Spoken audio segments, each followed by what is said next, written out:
Good evening और हम बात कर रहे हैं श्री रौनक पटेल जी से, जो गुजरात एबीपी अस्मिता के चैनल हेड है और गुजरात के बहुत जाने माने one of the leading political analyst भी माने जाते हैं। रौनक भाई, welcome to vibes of India. और हम आपसे ये बात जानने की कोशिश करेंगे कि 64 साल के बाद कांग्रेस अपना अधिवेशन गुजरात में करने जा रही है। आपके हिसाब से, आपकी दृष्टि से इसका क्या महत्व है? दीपल बेन, अच्छी बात है कि कांग्रेस अब समझ पाई कि वाइब्रेंट गुजरात है। कांग्रेस में वाइब्रेंसी लानी होगी देश में, तो वाइब्रेंट गुजरात का आश्रय लेना होगा। कांग्रेस को अब पता चला कि इतना बड़ा उत्तर प्रदेश होने के बावजूद भी, पिछला चुनाव छोड़ दीजिए 2022 का गुजरात वाला, उसको छोड़ के कभी भी आप देखोगे तो कांग्रेस गुजरात के अंदर 50 बैठकों से कम नहीं लाई, 50 सीट से कम असेंबली में नहीं लाई है, जबकि छोटी असेंबली 182 की असेंबली। कांग्रेस को ये देखना, शायद कांग्रेस ये देखा होगा कि उत्तर प्रदेश में 50 कब आई, जबकि गुजरात में 2017 के चुनाव में 99 तक बीजेपी पहुंच गई थी और 70 प्लस कांग्रेस चली गई थी। तो अच्छी बात यह है कि गुजरात वाइब्रेंट स्टेट है, पॉलिटिकल वाइब्रेंसी गुजरात से हो सकती है। और गुजरात में क्योंकि वन साइडेड गवर्नमेंट चली है तो एक स्टेबिलिटी भी आ गई, और यहीं से ही कांग्रेस अपनी जड़ें फिर एक बार मजबूत कर सकता है। ये कांग्रेस को शायद अब समझ में आया है और ये प्रयास कांग्रेस कर रही है। और शायद उसका कन्फेशन राहुल गांधी जब पिछली बार गुजरात आए थे तो कार्यकर्ताओं के सामने उन्होंने एक कन्फेस भी किया था कि गुजरात से शुरुआत करनी चाहिए और गुजरात के लोगों को भरोसा दिलवाने में हम लोग विफल रहे। हालांकि सच्चाई है दीपल बहन की कांग्रेस ने गुजरात के लोगों का भरोसा जीतने का प्रयास ही नहीं किया। शायद ये बिगिनिंग है, शुरुआत है फिर एक बार गुजरात के लोगों का भरोसा जीतने का। पर आप ही बोल रहे हो कि ये शुरुआत है और बहुत देर से की गई हुई ये शुरुआत है। तो मैं आपसे ये थोड़ा समझना चाहूंगी कि अभी गुजरात जो है वो भाजपा का मॉडल स्टेट है। अभी 26 लोकसभा सीट में से कांग्रेस के पास सिर्फ एक है और 182 असेंबली सीट में से सिर्फ 12 विधायक कांग्रेस के पास है। ऐसे माहौल में पूरे कांग्रेस का ऑल इंडिया कांग्रेस कन्वेंशन का जो डेस्टिनेशन वो गुजरात, वो अहमदाबाद तय करना, ये एक पॉलिटिकल स्मार्टनेस है, ये स्ट्रैटेजी है कि ये ओवर कॉन्फिडेंस है? आप क्या मानते हैं? देखिए, ओवर कॉन्फिडेंस तो मैं नहीं मानता हूं और उसके लिए नहीं मानता हूं कि कांग्रेस में कॉन्फिडेंस ही नहीं है। जब कोई पार्टी में कॉन्फिडेंस नहीं है तो ओवर कॉन्फिडेंस वाली बात नहीं आ सकती। लेकिन दीपल बहन, गुजराती की कहावत है, ज्याथी खोयू त्याथी ज मळे। यानी कि देश की जो सत्ता है कांग्रेस ने गुजरात से ही खोई है और शायद यहां से खोया तो यहां से फिर एक बार सत्ता मिलने की या तो सत्ता को ढूंढने का प्रयास किया जा रहा है। अहमदाबाद और गुजरात, क्योंकि आप जानती है कि गुजरात प्रदेश कांग्रेस के सबसे लंबी अवधि तक पार्टी प्रेसिडेंट रहने वाले सरदार पटेल थे। अब सरदार पटेल के नाम को फिर एक बार कांग्रेस को अपने साथ लेना होगा।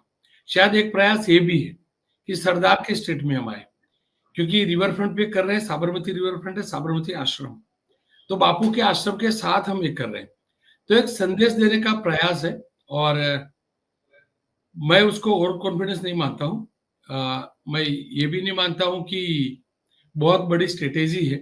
हो सकता है किसी का सुझाव होगा और उस सुझाव में, क्योंकि राहुल गांधी जब लीडर ऑफ अपोजिशन बने तो उनका पहला स्टेटमेंट भी यही था कि हम मोदी को गुजरात में हराएंगे, आपके गुजरात में आपको हराएंगे। शायद हो सकता है कि उन्होंने जो कैसे बोला वो तो वो जाने, पार्टी से डिस्कस करके बोले होंगे या खुद की सोच होगी या खुद के दिल दिमाग में आया होगा। लेकिन जो बोले थे उसको यथार्थ करने का प्रयास शायद हो सकता है कि मैं बोला था गुजरात से तो गुजरात से ही करते हैं। एक मुझे लग रहा है कि राहुल गांधी जब बोले थे, क्योंकि देखिए तब तो स्ट्रेटेजी थी नहीं, तब तो चुनाव के नतीजे ही आए थे। मुझे नहीं लगता कि तब कांग्रेस के वरिष्ठ नेताओं की मीटिंग हुई होगी और उसके रेफरेंस में राहुल बोले होंगे। लेकिन राहुल ने ये कहा था लोकसभा में कि गुजरात में ही आपको हराएंगे। तो हो सकता है उसी संदेश को आगे बढ़ाने का प्रयास के भागरूप गुजरात में किया जा रहा हो। लास्ट क्वेश्चन रौनक भाई, आपने हमें बहुत अच्छी पॉलिटिकल समझ दी गुजरात के बारे में, और आप गुजरात को जितना जानते हैं पॉलिटिकली शायद कोई और जर्नलिस्ट ही जानता हो गुजरात में। आप क्या मानते हैं पर्सनली, ये all India Congress convention Gujarat में हो रहा है, उससे भाजपा थोड़ा सा भी विचलित हो सकती है कि नहीं होगी? आपका क्या मानना है पर्सनली? दीपल बहन, देखिए, कांग्रेस के जितने भी कार्यकर्ता नेताओं को मिलते हैं तो यही बात हाँ, करते हैं, और कांग्रेस की समस्या भी यही है कि कुछ भी हाँ, होता है। और बीजेपी के लीडर्स की बॉडी लैंग्वेज कैसी थी, ये लड़ रहा है तो बीजेपी डर चुका है, इस प्रकार की सोच से आगे नहीं बढ़ते हैं कांग्रेस के कार्य लीडर्स, खास करके हाँ, वर्कर्स सॉलिड है, उसमें कोई डाउट नहीं है। 30-30 साल से, मतलब 2 जनरेशन से पावर नहीं देखा है, तो फिर भी जितने भी वर्कर्स हैं, शायद लीडर से ज़्यादा एक्टिव और एग्रेसिव कांग्रेस के है वर्कर, उसमें कोई डाउट नहीं। लेकिन मैं कतई नहीं मानता हूँ कि बीजेपी में खलबली मची हो, बीजेपी के गुजरात के लीडर्स डरे हों, क्योंकि वो जानते हैं, कांग्रेस की गुजरात की हालत को जानते हैं, मतलब गुजरात में कांग्रेस की हालत को जानते हैं। उनको मालूम है कि कांग्रेस की जो इमारत है, उनकी नींव ज़रूर मजबूत है, लेकिन इमारत खंडहर हो चुकी है। और उन्हें ये भी मालूम है कि नींव, पहले लोग नींव रिपेयर करेंगे, उसके बाद रिस्ट्रक्चर करेंगे और खंडहर इमारत को नीचे गिराएँगे। हालाँकि गिर गिर तो चुकी है, अब विधायक कितने बचे आप समझ रही है। एक सांसद इस बार आ गई, बाकी पिछले 2 चुनाव से एक सांसद भी नहीं थे।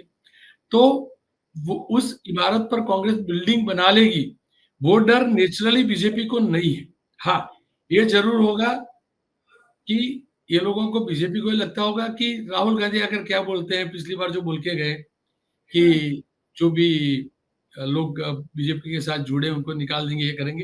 तो उससे उसमें क्या होगा, क्या नहीं होगा, उसके ऊपर ज़रूर बीजेपी में मैं जो समझ रहा हूँ वो चर्चा होगी। मैं कतई ये मानने के लिए तैयार नहीं हूँ कि गुजरात बीजेपी के लीडर्स डरे होंगे या चर्चा करे होंगे, जबकि गुजरात बीजेपी के लीडर तो अपने पार्टी प्रेसिडेंट कौन होंगे, मिनिस्ट्री रिसफल होगी या नहीं होगी, नए मिनिस्टर कौन होंगे, कौन ड्रॉप होगा, शायद उसकी चर्चा में ज़्यादा जुटे हैं। तो मुझे नहीं लग रहा है कि उससे डरे होंगे। हाँ, ये ज़रूर है कि कांग्रेस के जो वर्कर्स हैं, जो शिथिलता थी कांग्रेस में, उसमें एक वाइब्रेंसी आई है और कई वर्कर्स को अब मिलते हैं कांग्रेस के, तो उनके चेहरे पर एक खुशी भी है, क्योंकि पहली बार मैंने देखा है शक्ति भाई की लीडरशिप में कि एक अच्छा आयोजन हुआ है। जितने भी लोग आ रहे हैं, उसके साथ किसी न किसी वर्कर को जोड़ा गया है, उसको एस्कॉर्ट करने के लिए वर्कर साथ में रहेगा। बड़ा लीडर होगा, उसके साथ एक छोटा यहाँ का वर्कर भी होगा, एयरपोर्ट से होटल तक लेके जाएगा, उसके साथ कम्युनिकेशन करेगा। इस प्रकार का जो आयोजन है, जिसे अब तक कांग्रेस के वर्कर्स जो बेचारे पिछले 3 दशक से मेहनत कर रहे थे, बड़े लीडर्स को मिलने तक नहीं मिलता था। यहाँ तक, मतलब दिल्ली दिल्ली के लीडर्स को शायद ही कभी मिले होंगे। तो उन लोगों के साथ 2 दिन तक ये लोग रहेंगे, उनका कम्युनिकेशन बढ़ेगा, वो ज़रूर फ़ायदा होगा, और उसको लेकर वो ऊर्जा कांग्रेस के वर्कर जो है, गुजरात भर के वर्कर्स आ चुके हैं, उनमें ज़रूर देखने को मिलती है। तो मेरे हिसाब से गुजरात प्रदेश कांग्रेस में वाइब्रेंसी ज़रूर आएगी, वाइब्रेंट गुजरात के अंदर ये अधिवेशन करने के चलते। थैंक यू वेरी मच रौनक भाई, और आपने इतना अच्छा एनालिसिस दिया, इसके हिसाब से मुझे एक और लास्ट क्वेश्चन याद आ गया कि आप क्या मानते हैं कि आप बोल रहे हैं कि वाइब्रेंसी आएगी गुजरात कांग्रेस में, पर गुजरात कांग्रेस के पास एक संगठन की ही कमी है। ये इवेंट मैनेजमेंट का प्लानिंग हो रहा है ये अधिवेशन में, ये कोई संगठन बिल्डिंग की तो एक्सरसाइज है नहीं। देखिए, कम से कम इवेंट करना तो सीखे ये लोग। ओके। संगठन तो बहुत दूर की बात है, और सच्चाई ये है कि कांग्रेस का खुद का संगठन भले ना हो, लेकिन कांग्रेस के कुछ लीडर्स हैं, जो खुद का संगठन रखते हैं। ये बात अलग है कि ऐसे लीडर्स बीजेपी में चले गए, लेकिन कई सारे अभी भी होंगे। तो ये सच्चाई है कि संगठन नहीं है, संगठन बिखरा हुआ है, और नेचुरली संगठन बिखरा हुआ है। ऐसे में इस प्रकार की इवेंट होती है, तो एक साथ में लोग रहते हैं, एक साथ आते हैं, गुजरात भर के छोटे लीडर्स, बड़े लीडर्स आएँगे, तो संगठित कम से कम ये 2-3 दिन तक रहेंगे, कम्युनिकेशन बढ़ेगा, एक शुरुआत होगी। अब इस शुरुआत को कितना आगे लेकर जाते हैं, वो मुझे मालूम नहीं है, लेकिन ये ज़रूर बोल सकते हैं कि बुआई हुई है, एक सीड डाला है, अब उन्होंने जो बोया है उसका क्रॉप ले पाते हैं, नहीं ले पाते हैं। जो छोटा-सा पौधा फिर एक बार ग्रो करने का प्रयास कर रहे हैं, वो इसी प्रकार का बड़ा पेड़ बन पाएगा, नहीं बन पाएगा, जो 80-90 दशक तक था, वो कहना तो मुश्किल होगा। Thank you very much, Ronak Bhai Patel. Thank you very much for your precious time. Thank you Deepak, thank you. Thank you.